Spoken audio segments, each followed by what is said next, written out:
Hello again, and thank you for being with me again.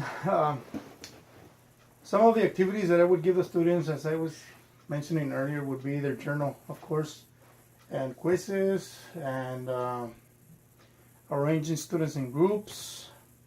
I would, I might think, or I believe that could be related to a differentiated instruction. I haven't, I honestly don't have that specified in the lesson plans. However, again, if there's any negative comment, feel free to stress those out and give them. I don't mind. However, there's some information that I was able to get, or some handouts that I was able to obtain, and analyzing the giver. This could be some information that, or some of the resource or handouts that could be used for students. One of them, not necessarily has to be this one, but it could relate to similar to what their journal or what the students are writing in the journal. And this one is more about the students to have a reflective assignment. And in this one it says, I don't know if you could see from the screen, but I'm going to read it. It says, analyzing the giver. Think about what each of the following might symbolize in the giver. Remember, an item can symbolize more than one thing or idea. This is, again, to help students delve deeper into the reading. It says item, the color red. What does it symbolize? The apple, the sled, light eyes. I don't know if you could see that. The river, Gabriel, December. So this is what the students will be doing. It says, I already read that for you. So that is something that the students will be writing about, writing down what it symbolizes or represent in the novel. The other part of this handout is that it says, think about each of the following names of characters in the giver. Consider people in the Bible with the same or very similar names. This is something that might be related to our religious context. We don't want to go that route for litigation purposes, but as well, it could apply to other ways of thought or other philosophers.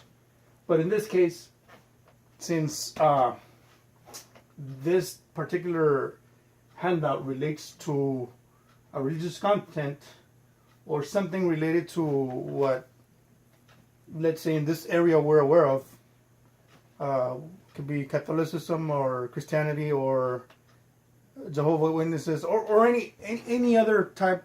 We're open to any type of thought. But in this case, the giver character, Jonas, and over here it says about the Bible. Okay, so Jonas, Gabriel, what connection do they have, or what similarities? Now, I saw that other classmates did an excellent job presenting other texts and comparing those two stories or those novels with the circular graph, which is amazing, and I congratulate those students that did that, or those classmates. In this handout, it's almost having the same approach, but however, this one is broken down more specifically on the characters that come out in the novel. Let's say Jonas, Gabriel, the character in the giver, the character in the religious context. I'm sorry, or other philosophical thought. Jonas, Gabriel. It says here, and this is the key. This is the key for the teacher to have an idea as to what expect from students. Now, I'm not saying that students should have the exact same responses. These are just general ideas, again, to have the students engaged. Analyzing the giver. Think about what each of the following might symbolize again. So the color red, passion, love, choice. That's what some of the things that the students could write down that could be symbolizing. The apple, rebellion, sin, Adam and Eve. Choice. Jonas chose to sin when he stole the apple. Variety. There's also variety. This led. Traveling, journey, could be real or spiritual. Freedom, danger. Light eyes, special powers, abilities, uniqueness, depth. The river is special powers, abilities, uniqueness, depth. Oh, I'm sorry. Light eyes. I'm sorry. My mistake. Light eyes. Light eyes means special powers, abilities, uniqueness, depth. The river, boundaries, escape, death. Gabriel, innocent, change, acceptance. December, it says new beginnings, birth.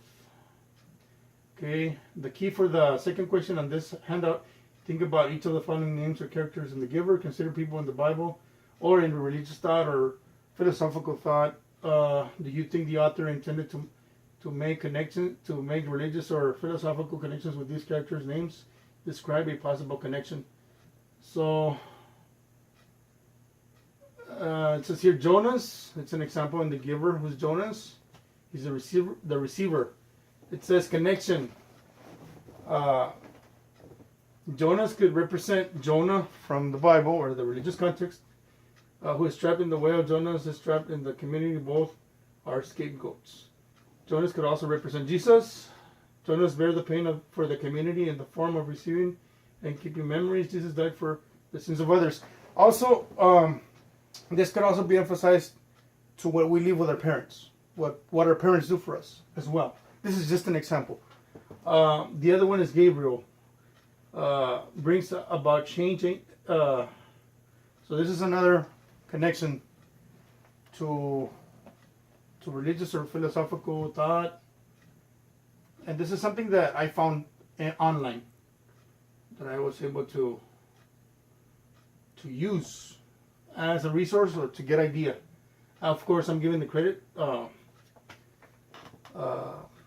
downloaded this from a site, Teachers Pay Teachers. It has a cost. This is free, but other documents cost about $1, and you could be able to download. Of course, these are just ideas. Giving the appropriate credit to the publisher or to the person that posted this online.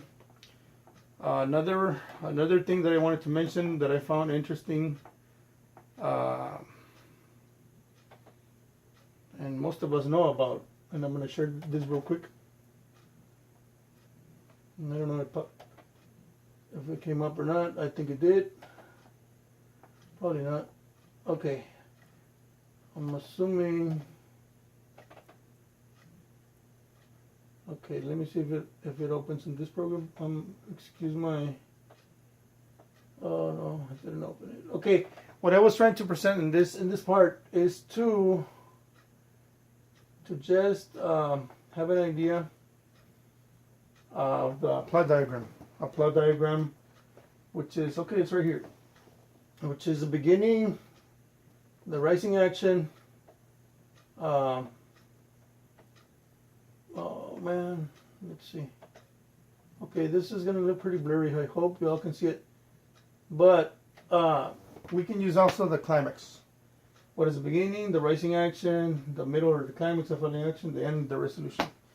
And usually this is part of every story, and this is also a refresher for students to be using in their assignments, in their activities, and the things or questionings related to the novel of the giver. And shortly, I'm going to share with you some of the things that I would like to implement in the discussion questions. I'm going to try to see if I can open them here online. Oh, yes. Okay. And if it's too hard to see, I'm so sorry about it, but I'm going to try to focus more a little bit into this. It says here, discussion questions. Okay, so what was the role of the family unit in Jonah's community, and how is it different from the concept of family in our culture? So these are open-ended questions, but students should not be ashamed of writing or sharing with either in a group setting or individually what they think of the story. It says here, what was the role of the family unit in Jonah's community, and how is it different from the concept of family in our culture?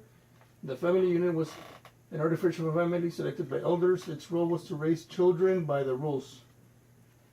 It says here, children were assigned to each set of parents. When the children were old enough, the parents were removed to a home for childless parents. There were no natural connections among family members. There was no such thing as love. There were no grandparents or sense of community. This is something pretty pretty interesting for students, and more than anything, the goal is for the students to understand the importance and the way of interpreting things that they read.